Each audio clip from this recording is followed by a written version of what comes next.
Hi ಎಲ್ರಿಗೂ ನಮಸ್ಕಾರ. ಇದು ಕೂಡ ಗೌರಿ ಗಣೇಶ ಹಬ್ಬದ ಕಂಟಿನ್ಯೂಷನ್ ವ್ಲಾಗ್ ಆಗಿರುತ್ತೆ. ಪೂಜೆ ಎಲ್ಲ ಮುಗಿಸ್ಕೊಂಡು ಗಾಡಿಗೆ ಹತ್ತಿದ್ವಿ. ಜೋರು ಮಳೆ ಬಂತು. ಮನೆಗೆ ಬಂದ್ವಿ. ಮನೆಯಲ್ಲಿ ಹಬ್ಬದ ಊಟ ಎಲ್ಲ ರೆಡಿ ಇತ್ತು. ಹೋಳ್ಗೆನ ತಡ್ತಾ ಇದ್ರು ಅಮ್ಮ. ಸೊ ನಾನು ಮತ್ತು ಅಪ್ಪು ಇಬ್ಬರೂ ಕೂಡ ಇಸ್ಕೊಂಡು ನಾವು ಕೂಡ ತಟ್ಟಿದ್ವಿ ಸ್ವಲ್ಪ. ಅದಾದಮೇಲೆ ನಮ್ಮಮ್ಮರು ಗೌರಿ ಮತ್ತು ಯುಗಾದಿ ಹಬ್ಬದಲ್ಲಿ ಹಿರಿಯರಿಗೆ ಎಡೆ ಇಕ್ಕಿ ಪೂಜೆ ಮಾಡ್ತಾರೆ. ಸೊ ಪೂಜೆನೆಲ್ಲ ಮುಗಿಸಿದ್ವಿ. ಅದಾದಮೇಲೆ ಊರಲ್ಲಿ ಇರುವಂಥ ಬಸವಣ್ಣ ದೇವ್ರಿಗೆ ಹೋಗಿ ಪೂಜೆನ ಮಾಡಿಸ್ಕೊಂಬಂದ್ವಿ.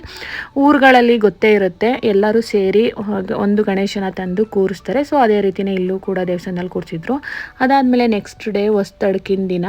ಇನ್ನು ಹೊಸ್ದಡ್ಗೆ ಮಾಡೋಕ್ಕಿಂತ ಮೊದಲು ನಮ್ಮೂರ ಪಕ್ಕದಲ್ಲೇ ನಮ್ಮಮ್ಮರ ದೇವರಿದೆ, ಹೆಣ್ದೇವರು. ಸೊ ಅಲ್ಲಿಗೆ ಹೋಗಿ ಪೂಜೆ ಮಾಡಿಸ್ಕೊಂಡು ಬಂದ್ಬಿಡೋಣ ಅಂದ್ಬಿಟ್ಟು ಅಲ್ಲಿಗೆ ಹೋಗಿ ನಾವು ಪೂಜೆನೆಲ್ಲ ಮುಗಿಸ್ಕೊಂಡು ಬಂದ್ವಿ. ಇದಾದಮೇಲೆ ನಾವು ಮಟನ್ ಮಾಡ್ಕೊಳ್ಳೋದಕ್ಕೆ ಈಸಿ ಆಗುತ್ತೆ ಅಂದ್ಬಿಟ್ಟು ನೆಕ್ಸ್ಟ್ ಬರೋವಂಥ ವ್ಲಾಗ್ಸಲ್ಲಿ ಹೊಸ್ದಡ್ಕಿನ ದಿನ ಏನೇನೆಲ್ಲ ಮಾಡಿದ್ವಿ ಅನ್ನೋದನ್ನು ನಾನು ತೋರಿಸ್ತೀನಿ. ಈ ಒಂದು ಬ್ಲಾಗ್ ಇದಾಗಿತ್ತು. ಈ ಒಂದು ಬ್ಲಾಗ್ ನಿಮ್ಗೆ ಇಷ್ಟ ಆಗಿದೆ ಅಂತ ಅಂದ್ಕೊಂಡಿದ್ದೀನಿ. ಇಷ್ಟ ಆಗಿದ್ರೆ ಲೈಕ್ ಮಾಡಿ, ಹಾಗೆ ಸಪೋರ್ಟ್ ಮಾಡಿ. Thank you.